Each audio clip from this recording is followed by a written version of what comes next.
हर हर महादेव। शिवपुराण रुद्र संहिता के कुमारखंड के इस एपिसोड में आप सुनेंगे 5वें अध्याय से लेकर 12वें अध्याय तक। तो चलिए शुरुआत करते हैं 5वें अध्याय से। 5वां अध्याय, कुमार का अभिषेक। ब्रह्मा जी बोले, जब कार्तिकेय अपनी माताओं कृतिकाओं से आज्ञा लेकर भगवान शिव के पास जाने के लिए वहां से निकले तो द्वार पर देवताओं के शिल्पी विश्वकर्मा द्वारा बनाया गया सुंदर रथ उनकी प्रतीक्षा कर रहा था। वह रथ दिव्य था और द्रुत गति से चलने वाला था। उस रथ को उनकी माता पार्वती ने उनके लिए भेजा था।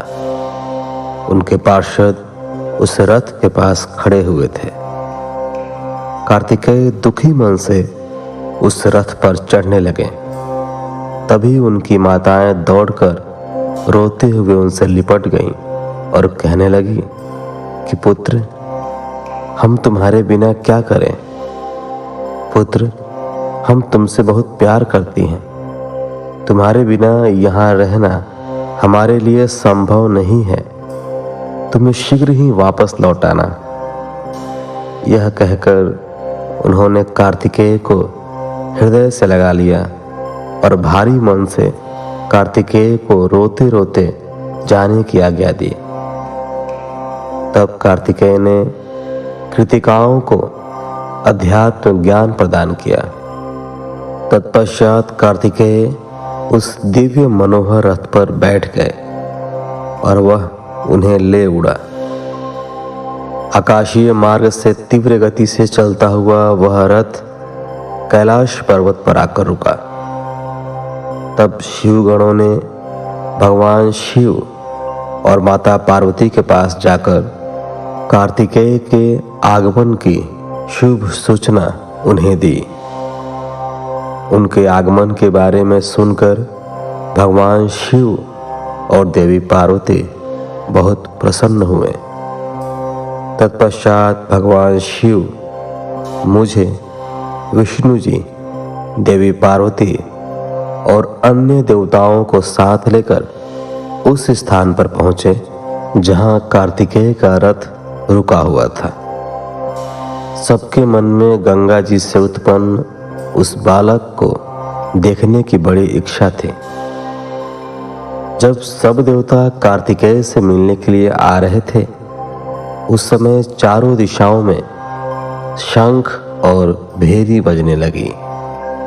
सभी शिवगण नाचते गाते और उनकी जय जयकार करते हुए अपने आराध्य भगवान शिव के पुत्र को देखने के लिए चल दिए। वहां पहुंचकर सब बहुत प्रसन्न हुए। भगवान शिव ने प्रेम पूर्वक उस बालक को गोद में बैठा लिया। तब देवी पार्वती ने भी उस बालक को बहुत प्यार किया। भगवान शिव ने उस बालक के लिए एक सुंदर रत्नों से जड़ा हुआ सिंहासन मंगाया और उस सिंहासन पर बालक को बैठाया। तत्पश्चात भगवान शिव ने सब तीर्थ स्थानों से मंगाए हुए जल को वेद मंत्रों से पवित्र करके उससे बालक को स्नान कराया।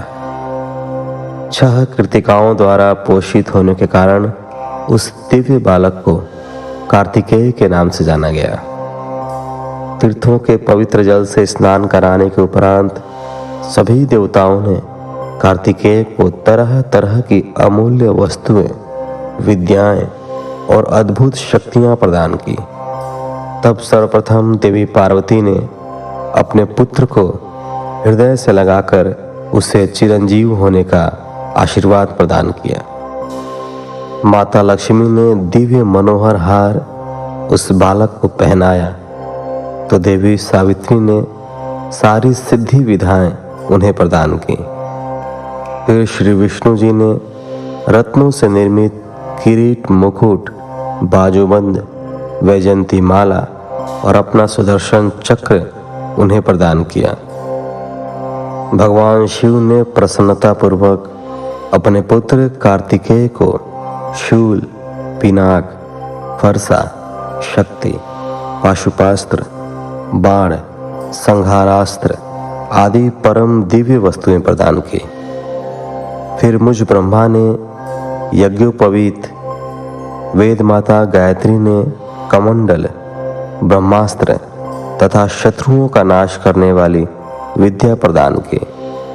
देवराज इंद्र ने अपना वाहन ऐरावत हाथी और वज्र प्रदान किया। वायुदेव वरुण ने श्वेत छत्र और रत्नों की मालाएं प्रदान की। सूर्यदेव ने मन की तरह तीव्र गति से चलने वाला द्रुतगामी रथ और शरीर की रक्षा करने वाला कवच भी प्रदान किया। यमराज द्वारा दंड और समुद्र देव द्वारा उन्हें अमृत भेंट किया गया।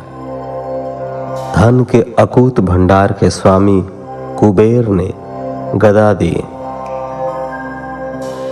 इस प्रकार सब देवताओं ने भगवान शिव के पुत्र कार्तिकेय को अनेकों प्रकार के अस्त्र शस्त्र और उपहार प्रदान किए। सभी देवताओं और शिवगणों ने उनका अभिवादन किया। इस समय वहां पर बहुत बड़ा उत्सव होने लगा। चारों ओर हर्ष की लहर दौड़ रही थी। 6वां अध्याय, कार्तिकेय का अद्भुत चरित्र। ब्रह्मा जी बोले, नारद, इस प्रकार सभी अभीष्ट देवताओं से आशीर्वाद प्राप्त करके कुमार कार्तिकेय बहुत प्रसन्न हुए। उन्होंने सभी देवताओं का धन्यवाद व्यक्त किया। तत्पश्चात वे अपने सिंहासन पर जा बैठे। तभी वहां एक ब्राह्मण दौड़ता हुआ आया। उस ब्राह्मण ने आकर कार्तिकेय को प्रणाम किया और उनके चरण पकड़ लिया और बोला, हे स्वामी, मैं आपकी शरण में आया हूं। मुझ पर कृपा करके मेरे कष्ट को दूर करें। तब कार्तिकेय ने उस ब्राह्मण को उठाया और आदरपूर्वक अपने पास बैठाकर उसके दुखी होने का कारण पूछा। तब वह ब्राह्मण बोला, हे भगवान, मैं अश्वमेघ यज्ञ कर रहा हूं, परंतु आज मेरा घोड़ा अपने बंधनों को तोड़कर कहीं चला गया है। हे प्रभु, मुझ पर कृपा करें और मेरे घोड़े को यथाशीघ्र ढूंढ दें, अन्यथा मेरा यज्ञ भंग हो जाएगा। यह कहकर वह ब्राह्मण पुनः कार्तिकेय के चरणों को पकड़कर रोने गिड़गिड़ाने लगा। वह रोते रोते बोला, आप पूरे ब्रह्मांड के स्वामी हैं। आप सबकी सेवा करने को सदा तत्पर रहते हैं। आप सब देवताओं के स्वामी हैं और त्रिलोकीनाथ भगवान शिव के पुत्र हैं। इस प्रकार उस ब्राह्मण द्वारा की गई स्तुति को सुनकर कुमार कार्तिकेय बहुत प्रसन्न हुए। तब उन्होंने अपने वीर बलशाली प्रमुख गण वीरबाहु को बुलाकर उस घोड़े को जल्दी से जल्दी ढूंढ लाने की आज्ञा प्रदान की तथा यज्ञ को विधि विधान के अनुसार पूर्ण कराने के लिए कहा। तब वीरबाहु ने कार्तिकेय को प्रणाम किया और ब्राह्मण के घोड़े को ढूंढने के लिए निकल पड़ा। उसने पृथ्वीलोक पर हर जगह उस घोड़े को ढूंढा। जिस व्यक्ति ने जो भी जानकारी दी, उसके अनुसार वीरबाहु ने हर जगह उसकी तलाश की, परंतु वह असफल रहा। तब वह उस घोड़े की तलाश करने के लिए भगवान श्री हरि विष्णु के लोक वैकुंठ धाम गया। वहां जाकर वीरबाहु ने देखा कि एक घोड़े ने विष्णु लोक में बहुत आतंक मचा रखा था। विष्णु लोक में वह घोड़ा खूब उपद्रव कर रहा था। कुमार कार्तिकेय के उस गण वीरबाहु ने तुरंत उस घोड़े को बंधक बना लिया और उसे पकड़कर अपने स्वामी कार्तिकेय के पास ले आया। तब स्वामी कार्तिकेय पूरे संसार का भार लेकर उस घोड़े पर चढ़कर बैठ गए और उस घोड़े को पूरे त्रिलोक की परिक्रमा करने का आदेश प्रदान किया। वह अद्भुत घोड़ा एक ही पल में तीनों लोकों की परिक्रमा करके लौट आया। तब कुमार कार्तिकेय उस घोड़े से उतरकर पुनः अपने आसन पर बैठ गए।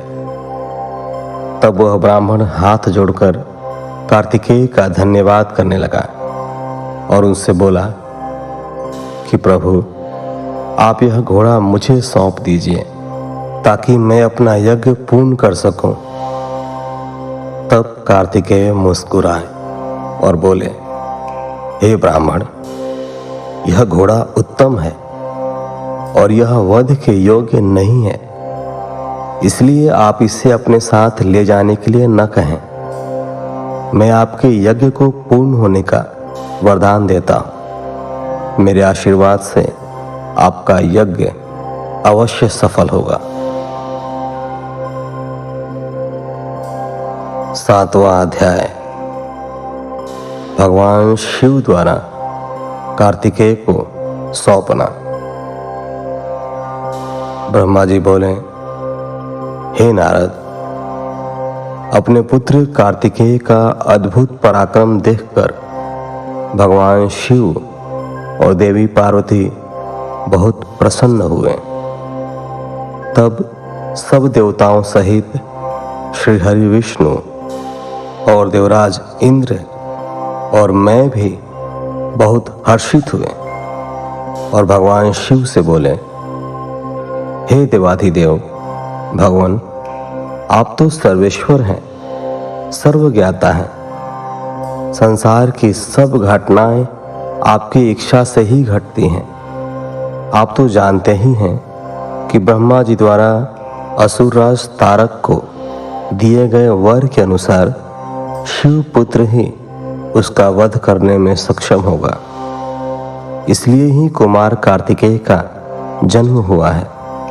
प्रभु, हम लोगों के कष्टों को दूर करके हमारे जीवन को सुखी करने के लिए आप अपने पुत्र कार्तिकेय को आज्ञा दीजिए कि वह तारकासुर का वध करे। यह कहकर सब देवता भगवान शिव की स्तुति करने लगे। तब भगवान शिव का हृदय हम सबकी प्रार्थना से द्रवित हो उठा। उन्होंने हमारी प्रार्थना को स्वीकार कर लिया और अपने पुत्र कुमार कार्तिकेय को देवताओं को सौंप दिया। तब भगवान शिव ने अपने पुत्र कार्तिकेय को यह आज्ञा दी कि देवताओं की विशाल सेना का नेतृत्व करे और देवताओं के दुखों और संकटों को दूर करने के लिए तारकासुर का वध करे। अपने पिता भगवान शिव की यह आज्ञा पाकर स्वामी कार्तिकेय बहुत प्रसन्न हुए। तब उन्होंने हाथ जोड़कर अपनी माता पार्वती और पिता महादेव जी को प्रणाम किया और कहा कि हे माता, हे पिता, आप मुझे विजयी होने का आशीर्वाद प्रदान करें। यह सुनकर भगवान शिव मुस्कुराए और बोले, कुमार, निश्चय ही तुम अपने इस प्रथम युद्ध में अपने घोर शत्रु तारकासुर का वध करके विजयी हो गए। हमारा आशीर्वाद सदैव तुम्हारे साथ है। इधर देवी पार्वती के हृदय में अपने प्रिय पुत्र के युद्ध में जाने की बात सुनकर ही पीड़ा होने लगी। वात्सल्य के कारण उनकी आंखों में आंसू आ गए थे। वे बहुत दुखी हुई और कहने लगी, हे नाथ, हे देवादिदेव, मेरा पुत्र कार्तिकेय अभी बहुत छोटा है और वह तारकासुर महाबलशाली और शक्तिशाली है। उस दुष्ट ने अपनी दुष्टता से सभी देवताओं को भी परास्त कर दिया है। जब इतनी शक्तियों के स्वामी देवता उसका कुछ नहीं बिगाड़ सके, तो मेरा यह नन्हा सा पुत्र भला कैसे उसको हरा सकता है। मेरा दिल मुझे कार्तिकेय को युद्ध में भेजने की आज्ञा नहीं देता है। मैं अपने पुत्र को अपने साथ रखना चाहती हूँ। यह वचन सुनकर सभी देवताओं सहित भगवान शिव भी चिंतित हो गए। तब महादेव जी देवी पार्वती को समझाते हुए बोले, हे देवी, हे शिवा, आप सामान्य स्त्रियों की तरह क्यों व्यवहार कर रही हैं? यह मेरा और आपका पुत्र होने के कारण महाशक्तिशाली और वीर योद्धा है। देवताओं ने इसे अपनी अभिष्ट शक्तियां प्रदान की हैं। कार्तिकेय की जीत निश्चित है। कार्तिकेय का उत्पन्न होना तारकासुर के वध का प्रतीक है। आप व्यर्थ में चिंतित न हो और अपने पुत्र को खुशी खुशी तारक के वध के लिए भेजें। भगवान शिव के ऐसे वचन सुनकर देवी पार्वती को बहुत संतोष हुआ और उन्होंने कार्तिकेय को युद्ध में जाने की आज्ञा दे दी। तब सब देवताओं का भय दूर हुआ और उनमें प्रसन्नता की लहर दौड़ गई। 8वां अध्याय, युद्ध का आरंभ। ब्रह्मा जी बोले, नारद, जब देवी पार्वती और भगवान शिव ने कुमार कार्तिकेय को युद्ध का नेतृत्व करने की आज्ञा प्रदान की तो सभी देवता बहुत प्रसन्न हुए और एकत्र होकर उस पर्वत की ओर चल दिए। सिंहनाद करते हुए वे आगे बढ़ने लगे। उस समय कार्तिकेय सेना का नेतृत्व करते हुए सबसे आगे चल रहे थे। सब देवता मन में यही सोच रहे थे कि अब उन्हें तारकासुर नाम की मुसीबत से छुटकारा मिल जाएगा।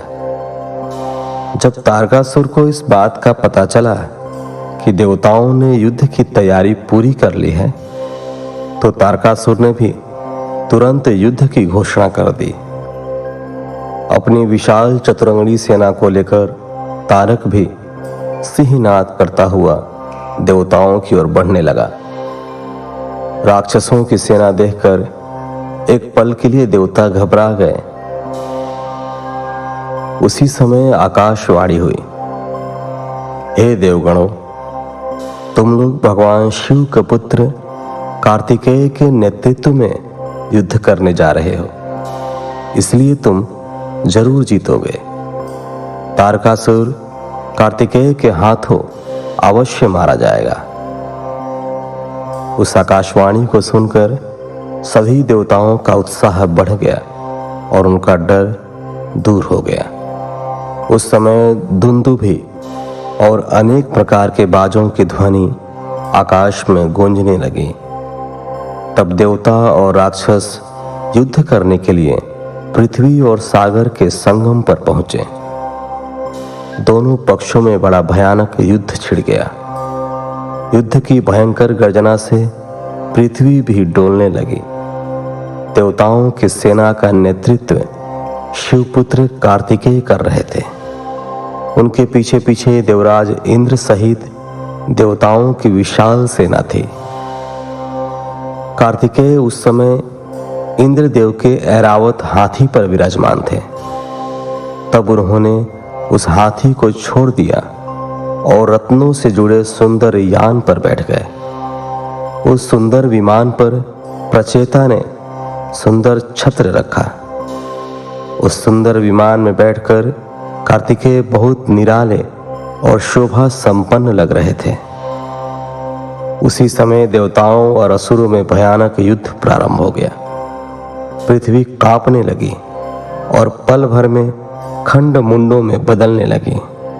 हजारों सैनिक जो पराक्रम से लड़ रहे थे कट कट कर और घायल होकर धरती पर गिरने लगे।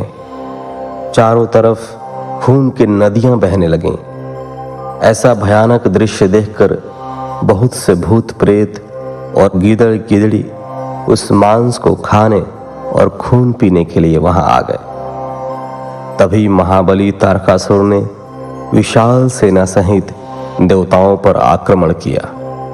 देवराज इंद्र सहित अनेक देवताओं ने उसे रोकने का बहुत प्रयत्न किया, परंतु असफल रहे और तारकासुर भयानक गर्जना करता हुआ आगे बढ़ता गया।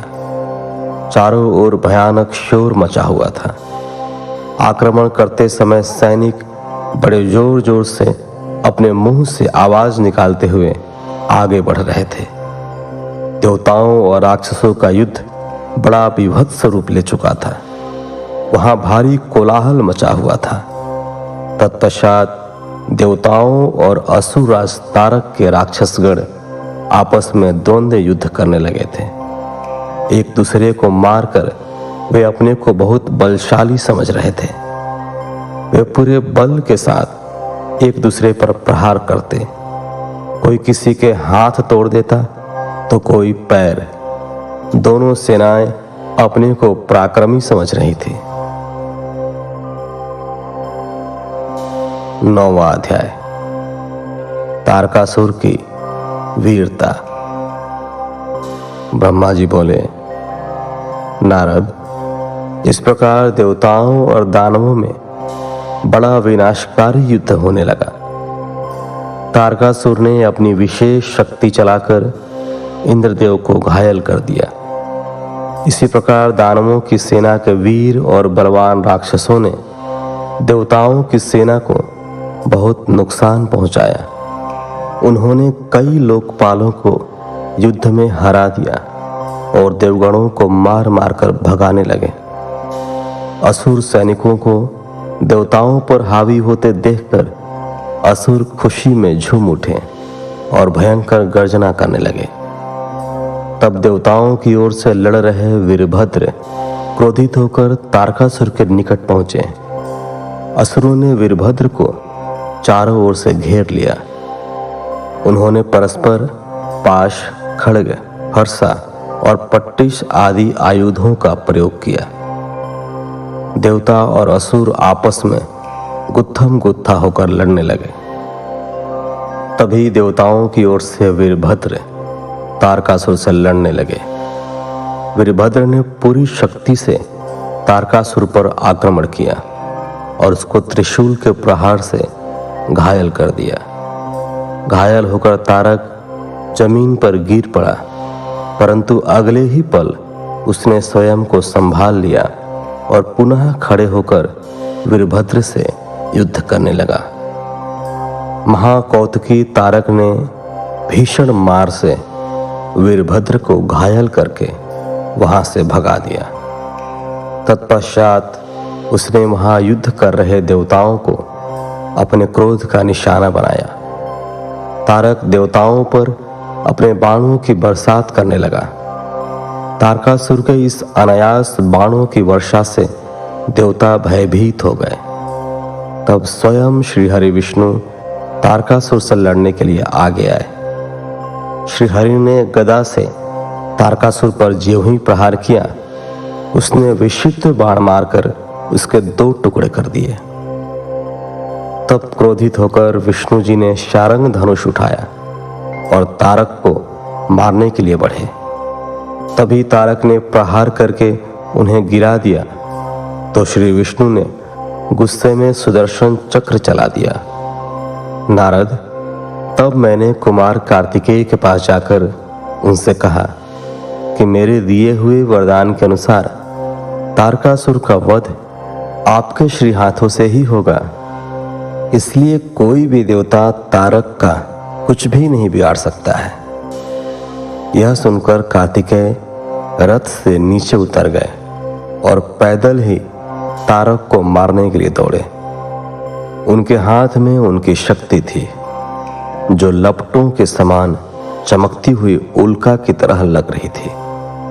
6 मुख वाले कुमार कार्तिकेय को देखकर तारकासुर बोला, देवताओं, क्या यही बालक है तुम्हारा वीर पराक्रमी कुमार जो शत्रुओं का पल में विनाश कर देता है? यह कहकर तारकासुर जोर से अट्टहास करने लगा और बोला कि इस बालक के साथ तुम सभी को मार दूंगा। तुम इस बालक की मेरे हाथों हत्या कराओगे। ऐसा बोलते हुए भयानक गर्जना करता हुआ वह कुमार कार्तिकेय की ओर पलटा और बोला कि हे बालक, ये मूर्ख देवता तो व्यर्थ में तुझे बलि का बकरा बनाना चाहते हैं, पर मैं इतना कठोर नहीं हूं कि बिना किसी अपराध के एक मासूम बालक पर वार करूं। इसलिए जा, तू भाग जा, मैं तेरे प्राणों को छोड़ देता हूं। देवराज इंद्र और भगवान श्री हरि विष्णु की निंदा करने से तारक द्वारा कमाया गया तपस्या का सारा पुण्य नष्ट हो गया था। तभी इंद्र ने उस पर वज्र का प्रहार किया, जिससे वह धरती पर गिर पड़ा। तब कुछ ही देर में तारकासुर पूरे उत्साह के साथ पुनः उठ खड़ा हुआ और अपने भीषण प्रहार से उसने देवराज इंद्र को घायल कर दिया और उन पर अपने पैर का प्रहार किया। यह देखकर देवता भयभीत हो गए और इधर उधर भागने लगे। तभी श्री हरि विष्णु ने इस स्थिति को संभालने के लिए तारकासुर पर अपना सुदर्शन चक्र चला दिया। चक्र ने तारकासुर को धराशायी कर दिया, परंतु तारकासुर इतनी आसानी से हार मानने वाला नहीं था। वह अपनी पूरी शक्ति के साथ पुनः उठकर खड़ा हो गया। तब उसने अपनी प्रचंड शक्ति हाथ में लेकर भगवान विष्णु को ललकारा और उन्हें अपने भीषण प्रहार से घायल कर दिया। विष्णु जी मूर्छित होकर पृथ्वी पर गिर पड़े। वहां का यह दृश्य देखकर सभी देवताओं में कोहराम मच गया। सब अपने प्राणों की रक्षा करने के लिए इधर उधर भागने लगे। सारी सेना तितर बितर होने लगी। यह देख वीरभद्र ने तारकासुर पर आक्रमण किया। उसने त्रिशूल उठाया और तारकासुर पर वार किया, जिससे तारकासुर भूमि पर गिर पड़ा। किंतु उसी क्षण उठकर उसने वीरभद्र को अपनी शक्ति से घायल करके मूर्छित कर दिया और जोर जोर से हंसने लगा। 10वां अध्याय, तारकासुर वध। ब्रह्मा जी बोले, नारद, यह सब देखकर कुमार कार्तिकेय को तारकासुर पर बड़ा क्रोध आया और वे अपने माता पिता भगवान शिव के श्री चरणों का स्मरण कर अपने असंख्य गणों को साथ लेकर तारकासुर को मारने के लिए आगे बढ़े। यह देखकर सभी देवताओं में उत्साह की एक लहर दौड़ गई और वे प्रसन्न मन से कार्तिकेय की जय जयकार का उद्घोष करने लगे। ऋषि मुनियों ने अपनी वाणी से कुमार कार्तिकेय की स्तुति की। तत्पश्चात तारकासुर और कार्तिकेय का बड़ा भयानक दुस्सह युद्ध हुआ। दोनों परमवीर और बलशाली एक दूसरे पर भीषण प्रहार करने लगे। दोनों अनेक प्रकार के दांव पेचों का प्रयोग कर रहे थे। कार्तिकेय और तारकासुर के बीच मंत्रों से भी युद्ध हो रहा था। दोनों अपनी पूरी शक्ति और सामर्थ्य का प्रयोग एक दूसरे को मारने के लिए कर रहे थे। इस भयानक युद्ध में दोनों ही घायल हो रहे थे। युद्ध भयानक रूप लेता जा रहा था। उस भीषण युद्ध को सब देवता गंधर्व बैठकर देखने लगे। वह अद्भुत युद्ध अनायास ही सबके आकर्षण का केंद्र बन गया। हवा चलना भूल गई, सूर्य की किरणें ठहर गईं। यहाँ तक कि सभी पर्वत इस युद्ध को देखकर अत्यंत भयभीत हो उठे। वे शिव पार्वती के इस पुत्र की रक्षा करने के लिए तुरंत उधर आ गए। यह देखकर कार्तिकेय बोले, हे पर्वतों, आप कोई चिंता न करें। आज इस महापापी को मैं सबके सामने मौत के घाट उतारकर भय से मुक्ति दिलाऊंगा। जब कार्तिकेय पर्वतों से बात करने में निमग्न थे, उसी समय तारक ने अपनी शक्ति हाथ में लेकर उन पर धावा बोल दिया। उस शक्ति के प्रहार के आघात से शिवपुत्र कार्तिकेय भूमि पर गिर पड़े परंतु अगले ही क्षण वे अपनी पूरी शक्ति के साथ पुनः उठ खड़े हुए और लड़ने के लिए तैयार हो गए। कार्तिकेय ने अपने मन में अपने माता पिता पार्वती जी व भगवान शिव को प्रणाम करके उनका आशीर्वाद लिया और अपनी प्रबल शक्ति से तारकासुर की छाती पर आघात किया। उसकी चोट से तारकासुर का शरीर विदीर्ण होकर पृथ्वी पर गिर पड़ा। सबके देखते ही देखते वह महाबली असुर पल भर में ढेर हो गया। महाबली तारकासुर के मारे जाते ही चारों ओर कार्तिकेय की जय जयकार गूंज उठी। तारकासुर के वध से सभी देवता बहुत प्रसन्न थे। तब अपने महाराज तारकासुर को मरा जानकर असुरों की विशाल सेना में भयानक कोलाहल मच गया। अपने प्राणों की रक्षा करने के लिए सभी असुर इधर उधर भाग रहे थे। देवताओं ने मिलकर सभी असुरों को मार गिराया। कुछ असुर डरकर मैदान छोड़कर भाग खड़े हुए थे, तो बहुत से दैत्य और राक्षस हाथ जोड़कर कुमार कार्तिकेय की शरण में आ गए और उनसे क्षमा मांगने लगे। तब कुमार ने प्रेम पूर्वक उन्हें क्षमा कर दिया और उन दानवों को आदेश दिया कि वे सदैव के लिए पाताल में चले जाएं। इस प्रकार तारकासुर के मारे जाने पर उसकी सारी सेना पल भर में नष्ट हो गई। यह देखकर देवराज इंद्र के साथ साथ समस्त देवताओं और संसार के प्राणियों में खुशी के लहर दौड़ पड़े। पूरा त्रिलोक आनंद में डूब गया। जैसे ही कुमार कार्तिकेय की विजय का समाचार भगवान शिव पार्वती के पास पहुंचा, वे तुरंत अपने गणों को साथ लेकर युद्ध स्थल पर पधारे।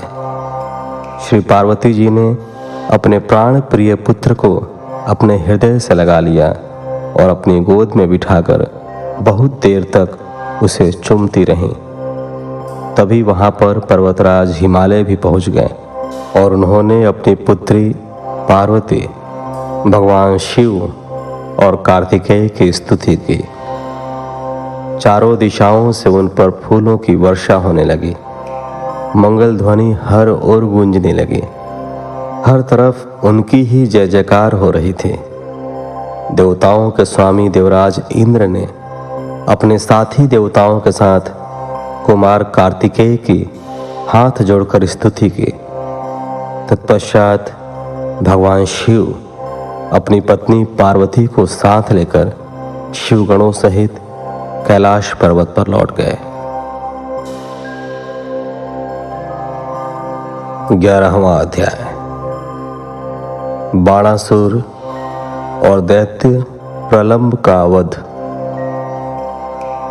ब्रह्मा जी बोले, नारद, जब तारकासुर कुमार कार्तिकेय के द्वारा मारा गया, तब यह देखकर सभी देवताओं, ऋषि मुनियों सहित जन साधारण में प्रसन्नता की लहर दौड़ गई। सभी खुश थे। सभी देवताओं ने मिलकर भक्ति भाव से कार्तिकेय की स्तुति की। तभी क्रौंच नामक एक पर्वत दुखी होकर कार्तिकेय के पास आया। वह क्रौंच बाणासुर नामक दैत्य द्वारा सताया गया था। वह कुमार के सामने हाथ जोड़कर खड़ा हो गया और भक्ति भाव से स्वामी कार्तिकेय की स्तुति करने लगा। तत्पश्चात बोला, हे प्रभु, बाणासुर मुझे बहुत कष्ट दे रहा है, आप उससे मेरी रक्षा कीजिए। तब कार्तिकेय ने पर्वतराज कौंच की स्तुति से प्रसन्न होकर कौंच को सांत्वना दी। जब पर्वतराज कौंच शांत हो गए, तब कुमार कार्तिकेय ने उन्हें उनके दुखों और कष्टों से छुटकारा दिलाने हेतु भगवान शिव का स्मरण करके वहीं से अपनी अद्भुत शक्ति का परिचय देते हुए एक अनोखी शक्ति छोड़ी। इस शक्ति का प्रयोग कुमार कार्तिकेय ने उस दुष्ट राक्षस बाणासुर पर किया था। तब वह शक्ति दैत्यराज बाणासुर को भस्म करके शीघ्र ही कार्तिकेय के पास लौट आई। यह शक्ति जब उनके पास वापस पहुंच गई तब वे क्रौंच से बोले, हे पर्वतराज क्रौंच, अब आपको बाणासुर नामक दैत्य से डरने की कोई आवश्यकता नहीं है। मैंने बाणासुर को मारकर तुम्हारी इस परेशानी को सदा सदा के लिए हल कर दिया है। अतः अब तुम अपने भय को छोड़कर हमेशा के लिए निर्भय हो जाओ। अब तुम प्रसन्नता पूर्वक अपने घर की ओर प्रस्थान करो।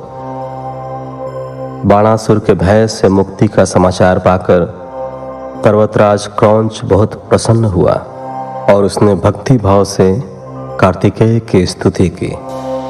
तत्पश्चात वह उनसे विदा लेकर अपने गृह स्थान की ओर चल दिया। वहां पहुंचकर क्रौंच ने अपने स्वामी कार्तिकेय की प्रसन्नता के लिए भगवान शिव के 3 शिवलिंगों की स्थापना की। प्रतिज्ञेश्वर, कपालेश्वर और कुमारेश्वर नामक ये 3 शिवलिंग विश्व विख्यात हैं और लोगों की आस्था और भक्ति का जीता जागता उदाहरण है। ये शिवलिंग सिद्धिदायक है और 16 महान ज्योतिर्लिंगों में सम्मिलित है। पर्वतराज क्रौंच के अपने स्थान पर वापस लौट जाने के उपरांत देवताओं के गुरु बृहस्पति ने कुमार कार्तिकेय से कहा कि कुमार, देवताओं द्वारा आपको शिव पार्वती की आज्ञा से यहाँ महाबली तारकासुर का वध करने के लिए लाया गया था। इस अभीष्ट कार्य की पूर्ति हो चुकी है। अतः अब आपको कैलाश पर्वत पर लौट जाना चाहिए। गुरु बृहस्पति की बात अभी पूरी भी नहीं हुई थी कि तभी प्रलंबासुर नामक दैत्य ने बहुत उपद्रव मचाना शुरू कर दिया और लोगों को कष्ट देना आरंभ कर दिया। तब शेष जी के पुत्र कुमुद दुखी अवस्था में कुमार कार्तिकेय के पास आए। वहां आकर कुमुद ने कार्तिकेय की स्तुति की और कहा, हे प्रभु, मैं आपकी शरण में आया हूं। हे गिरजापुत्र, मुझे प्रलंबासुर की प्रताड़ना से मुक्ति दिलाइए। तब कुमार कार्तिकेय ने प्रसन्नतापूर्वक कुमुद को प्रलंबासुर द्वारा दिए गए कष्टों से मुक्ति दिलाने हेतु अपनी शक्ति द्वारा उसका भी संहार कर दिया। उस प्रलंबासुर को उसके साथियों सहित मरा जानकर उसके शेष पुत्र कुमुद ने कार्तिकेय की बहुत स्तुति की और अपने निवास स्थान पाताल को चला गया। 12वां अध्याय, कार्तिकेय का कैलाश गमन। ब्रह्मा जी बोले, हे नारद, इस प्रकार जब कार्तिकेय द्वारा दैत्यराज बाणासुर और प्रलंबासुर को भस्म कर दिया गया, तब सभी देवताओं ने सहर्ष कार्तिकेय का स्तमन किया। देवता बोले, हे देव, हम राक्षसराज तारक का वध करने वाले आपको नमस्कार करते हैं। हे शंकर नंदन, हे गिरजापुत्र, आपने बाणासुर और प्रलंबासुर नामक राक्षसों का संहार कर इस त्रिलोक के संकटों को दूर किया है। आपकी भक्ति पवित्र है तथा आपका स्वरूप विघ्नों का नाश कर अभय प्रदान करने वाला है। हम सब स्वच्छ मन से आपकी स्तुति करते हैं। आप हमारी इस स्तुति को स्वीकार करें। कुमार, हम आशा करते हैं कि आप इसी प्रकार सदैव हमारे कष्टों और संकटों को दूर करने में हमारी सहायता करेंगे। देवताओं द्वारा की गई इस अनन्य स्तुति को सुनकर कुमार कार्तिकेय का हृदय प्रसन्नता से खिल उठा। उन्होंने सभी देवताओं को सहर्ष उत्तम वरदान प्रदान किए तथा भविष्य में सदैव सहायता करने का उन्हें वचन दिया। पर्वतों द्वारा की गई स्तुति से प्रसन्न होकर कार्तिकेय बोले, हे भूधरो, आप सदा से उत्तम और श्रेष्ठ हैं। आज से आप सभी साधु संतों और तपस्या में लीन रहने वाले साधकों द्वारा पूजनीय होंगे। पर्वतों में श्रेष्ठ मेरे नाना हिमालय इन ज्ञानियों और तपस्वियों के लिए फलदाता सिद्ध होंगे। श्री हरि विष्णु बोले, हे कुमार, महाबली तारक का वध करके अपने इस चराचर जगत को सुखी कर दिया है। अब आप अपना पुत्र होने का कर्तव्य भी निभाएं। अब आपको अपने माता पिता भगवान शिव और पार्वती की प्रसन्नता के लिए उनके पास कैलाश पर्वत पर जाना चाहिए। तत्पश्चात कुमार सभी देवताओं के साथ दिव्य विमान में बैठकर अपने माता पिता के पास कैलाश पर्वत की ओर चल दिए। वे सब आनंद ध्वनि करते हुए भगवान शिव के पास पहुंचे। विष्णु जी सहित सभी देवताओं ने त्रिलोकीनाथ भगवान शिव को प्रणाम करके उनकी स्तुति की। कुमार कार्तिकेय ने भी अपने माता पिता को सेवा भाव से प्रणाम किया। भगवान शिव ने प्रसन्नता से अपने पुत्र का मुंह चूम लिया और बहुत स्नेह किया। देवी पार्वती ने कुमार को अपनी गोद में बिठाकर खूब चूमा। यह देखकर सभी देवता आनंद में मग्न होकर शिव, पार्वती और कार्तिकेय की जय जयकार करने लगे। तत्पश्चात सभी देवताओं सहित श्री हरि विष्णु और मैंने देवादिदेव शिव जी से जाने की आज्ञा मांगी और अपने अपने लोक को चले गए। तब भगवान शिव अपनी प्राण प्रिया देवी पार्वती और पुत्र कार्तिकेय के साथ आनंद पूर्वक कैलाश पर निवास करने लगे। इस प्रकार 12वें अध्याय के साथ इस एपिसोड को यहीं विराम देते हैं। मिलते हैं आपसे अगले एपिसोड में। तब तक के लिए धन्यवाद। हर हर महादेव।